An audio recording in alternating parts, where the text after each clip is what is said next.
சாமி ஓம் நமச்சிவாய சாமி. ஓம் நமச்சிவாயம்மா. நல்லா இருக்கீங்களா?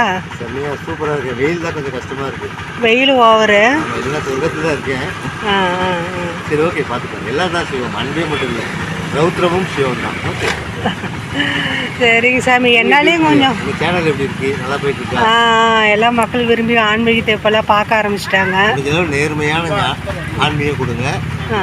அந்த வேரை வச்சா இவ்வளோ வரும் அப்படின்ற மாதிரி இல்லாமல் ஒரு ஞானம் புத்தியை கொடுத்தா போதும், மக்கள் குறைச்சிக்குவாங்க. ஆமாம், கண்டிப்பாக அவங்களுக்கு தேவை கேள்விக்கான பதில். நீங்கள் என்ன கேள்வி கேட்டிருந்தீங்க? இன்னைக்கு கேள்வின்னெல்லாம் நிறைய இருக்குதுங்க சாமி. நானும் கொஞ்சம் இப்போ அடிக்கடி மௌனத்தில் ஆயிடுறது, மௌனமாக யார்கிட்டையும் எதுவும் பேசுறதில்ல. நல்லது, கொஞ்சம் மௌனமாக ஆயிடுறது சாமி. நானும் எல்லாமே மாறிடும். பட் கேள்விகள் தொடரும். கேள்விகளுக்கு பதில் கிடைச்சிட்டா நிம்மதியாகிடுவோம், ஒரு அமைதியாகிடுவோம்.